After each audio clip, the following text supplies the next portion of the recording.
Hello everybody, James here. So, I wanted to do a quick video on sort of Ric Flair's initial comments and then his follow-up comments, which kind of seem rather tone-deaf really, as far as it goes with Hulk Hogan's death and apparently a new cause of death that he is putting out there publicly for the first time. So let's get to the quotes immediately. Here we go. Did you hear about this at all? Because this is news to me. And shout out to James Romero and the WSI network. Thank you for making the content that you do, sir. Make sure to subscribe. So Ric Flair claimed that Hulk Hogan's death was caused by street drugs after doctors stopped prescribing him pain medication after his most recent surgery. So he says this: "I talked to Hogan the day before he died. I shouldn't say this." Straight there, I shouldn't say this, but this is kind of the point I'm going to be getting to in a minute. Yep. But what killed him was street drugs. When the doctor wouldn't prescribe anymore, he was in so much pain. He was in so much pain, then he had that neck surgery and it got infected. So back in the hospital, mentioned 10 back surgeries, 2 knees, 2 hips, all this. When doctors said they could no longer prescribe pain medication, Flair claimed that Hulk Hogan turned to street drugs. When the doctor could not, well, all right, you said the same thing, but when the doctor would not prescribe any more pain medication, they just couldn't do it in all due conscience, right? Yeah, so they went and got their drugs off the street. His body just said, you know what, bingo, I can't do it anymore. Flair concluded, calling the situation sad and terrible. I'm going to be honest. It doesn't sound that crazy. Am I confirming it? Absolutely not.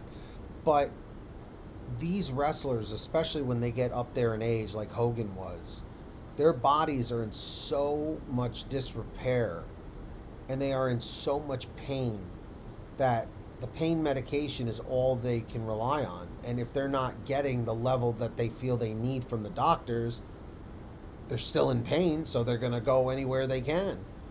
Apparently to the street, you know? So it's not impossible. And then he follows up with, you know what? You know what caused the back surgeries? Dropping the leg, Flair said. Dropping the legs, jabbed his bones, that's what did it. Which, yeah, sure, in fairness, probably is what did it for Hulk Hogan, but I'll get to that in a minute. But, so, I mean, immediately when you start off a sentence with, maybe, or I probably shouldn't say this, or I shouldn't say this, is maybe you shouldn't say it in this case. But anyway, here's the follow-up from Rick on social media. It says 17 hours ago, so I don't exactly know what time, but probably yesterday evening, I think. And you know it's Ric Flair because it's capitalized every single word, so it probably took about 4 hours to type this as well. There seems to be some... It probably took about 4 hours to type. Controversy over my remarks that street drugs killed Hulk Hogan. Yes, there is. I only was repeating what I know to be a fact through family members. After 11 back surgeries, hip replacements, it's gone up from 10 now, knee replacements, shoulder replacements, and 2 neck surgeries, I'm sure the pain was unbearable. Right. A doctor, as I know, can only prescribe so much pain medication under medical guidelines. I've been told that all they... Exactly. That was the point I was trying to make before. That doctors realize that they can't go past a certain point with the pain medication because it can cause other problems. They did was to help him, not to hurt him, to help him get through the night and the pain. Right. Eventually that catches up with you, as we know, with everybody. He was my friend, a man I respected, and I'm only reporting what I've been told. Once again, reporting what I've been told. Nothing more, nothing less. This was not an attempt to demean Hulk Hogan or his legacy. I have always referred to him as being one of the 2 biggest stars in the industry, himself and Steve Austin. I apologize if people misunderstood my statement, Hulkamania forever. Okay, I mean, that's kind of like really misunderstood my statement. I'm not sure, maybe some people did. But the whole misunderstanding was, some people might have thought, well, Ric Flair's trying to, I guess, demean or put down Hulk Hogan after... No, I'm not getting that kind of vibe at all. You know, Flair and Hogan knew each other, what, 50 years? Something like that, maybe more? 60? I mean, why would Flair lie?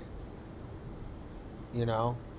It's just, unless it's just for attention for him, which I could see, but again, I'm not confirming this. After he's dead. I'm not misunderstanding it from that angle. What I'm hearing from this is why is Ric Flair saying this in the first place? Let's assume it's true. Now, we have to always say that with Flair, because this is once again the same person who claimed that he was in the locker room when Bruiser Brody got stabbed, which we of course know is complete rubbish. He wasn't even in the country. He wasn't even in the country. It's not a misunderstanding as far as whether it's true or not, but let's just go on the assumption that it is absolutely true. The point is that, and once again we'll go back to the quote here, I was only repeating what I know to be a fact through family members. Right. Well, if the family members knew and none of them said anything publicly, right, what makes Ric Flair think that he wanted that information out there, or that the family wanted that information out there? Right. My guess is that they absolutely didn't want that information out there, because it doesn't make him look, tippity top, I guess. Yeah, that's a little bit sus, as the kids say these days. To get through the pain and stuff. And I think that's the criticism that Ric Flair's kind of entirely missed here. I'm not sure people were misconstruing his initial comments as being insulting to Hogan's legacy. I think it was more, why are you telling people this if apparently you knew this and the family knew this, and once again they've not said anything publicly, so why are you now letting this out there months after the fact? Now, there's something else here, which, I'm always going to be questioning what Ric Flair says here and there, because once again of the Bruiser Brody thing among other claims. But Jimmy Hart's not said anything. So once again, let's say that people wanted this out there. Well, Jimmy Hart was, I believe, a much closer friend to Hulk Hogan than Ric Flair was. James, I don't know if you're just joking around, but yeah, of course, Jimmy Hart went everywhere with Hogan. He was like his sidekick, So yeah, absolutely, he was closer than Ric Flair. And he wasn't in contact too much with Hogan in the final days. But, he said the last time he saw Hogan, he was looking pretty well and, looking to be improving and looking better. And then, he just basically just dropped dead. His heart gave in, and that's what happened. But it's just a weird thing for Flair to just go out there and just drop on everybody as far as, hey, he was... Here's the thing. I did an interview with Eric Bischoff, I don't know, probably maybe 3 years ago now, because he just released his biography, and he has a lot of stuff about Hulk Hogan in the book, so I was asking questions about that. And he was saying, after the breakup with Linda Hogan, but Belair, and just basically the collapse of his marriage, the collapse of his family, having to lose a huge amount of money, through the divorce and everything, and also being in an... James. I love how James pulls something out of his ear and throws it on the floor. And just basically the collapse of his marriage, the collapse of his family, having to lose a huge amount of money, through the divorce and everything. And also being in an absolute ton of pain as well, apart from the fact that, he let his body go really badly at one point after that as well. No, he was in a tremendous amount of pain, and he was really depressed. And there's one thing that he was doing was taking an awful lot of painkillers in between all these surgeries he was having. Right. No, in all seriousness, though, this is the issue with Hogan, is that he was in so much freaking pain. The doctors were like, this is the legal amount we can give you without it killing you. So basically anything else that Hogan got outside of what he was prescribed from his doctor or doctors was on him. If this is true, it's on him. But we understand why. I have a 96-year-old grandmother who has like some of the worst arthritis in like every joint that the doctors have ever seen. And when she doesn't have her pain meds, she starts freaking out and screaming. So I get it. To make it so he could, get up another day. And once again, I don't think it is actually much of an exaggeration to say that he's had nearly a dozen operations just on his back. And another thing Flair says that is true is that what caused this, apparently, is Hogan dropping the leg every night for, 15, 20 years before he started working more part-time in WCW. So that would be, the late 70s to 92, 93 maybe. Right. So yeah, that is probably 15, 16 years. Dropping the leg, especially in a World Wrestling Federation ring, so I've been told numerous times, That ring was like absolute concrete. It was like a boxing ring. There was no give to it. And that's basically why for many years in the WWF, you didn't see that many big moves or slams or high flying or anything, because, with the schedule they were keeping as well, it would have killed people over the short term to constantly take bumps on that kind of ring. But it would kill people. That's an understatement, man. That I've always heard that ring showed no mercy.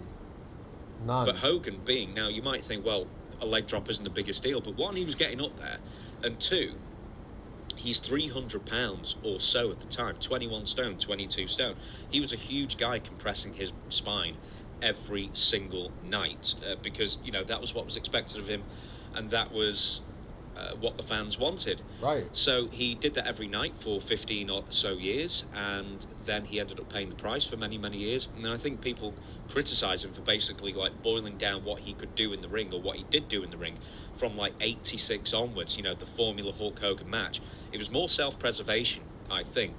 And even though his matches for the most part were really easy to do, and followed a basic formula, he had match A, B, C, and D, as he said, his back still ended up in that situation. He ended up in a situation in the 2000s where he ended up relying on pain medication to get him through the day, and everything.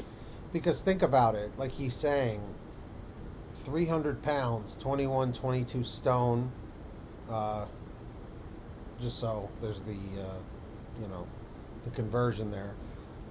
That is a lot of weight to be crashing down on your spine and your tailbone night after night after night. Let's say 300 times a year. That's a lot. Times 15. Alexa, what's 300 times 15? Listen to this. 300 times 15 is 4,500. By the way, Alexa, stop. So he's probably done minimum 4,500 leg drops in the course of his career. And let's just say maybe 5,300 pound leg drops. All right. It's going to do something to your body after a while. Else that he was doing, and this is sort of where he ended up in 2025. So once again, whether it's, the point of this video is whether it's true or not, this, the Ric Flair comment saying he had to turn to street drugs because the doctors weren't giving him any more pain medication. The point is, it's not his place really to say it. Mm-hmm. And I don't know why he's saying it, apart from, he's got more attention out of it, I guess. Right. That's exactly what I was saying before. It's more than likely for an attention grab at Hogan's expense, essentially. But once again, it just seems to me to be a private matter that shouldn't be broadcast unless, I guess, his, his, I'm going to say ex-wife, his widow, or his children want to make that public. I just don't think it's up to Ric Flair to do it. And once again, it's a big shame for Hogan because, one, I bring up his previous problems as well as his size, because I don't know about this. Maybe someone can tell me in the comments. Do doctors adjust the guidelines for pain medication as far as prior tolerance to pain medication if you've been overtaking it in the past? Also, does it count towards size as well? Because once again, he's a huge guy, and maybe what they were prescribing him. Well, as far as I know, like with Advil and Tylenol, usually like a kid or like a younger person would take like one Tylenol, and as you get older and put on more weight, usually it's 2. And I guess some extreme situations 3. But typically I feel like most people take 2 Tylenol. Now, as far as pain medication, like what they're taking, I don't know, like the oxycodone and that kind of stuff.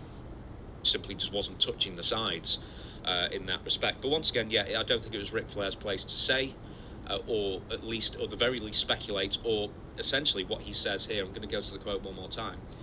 What I know to be a fact through family members, I think he actually uses the words he repeated.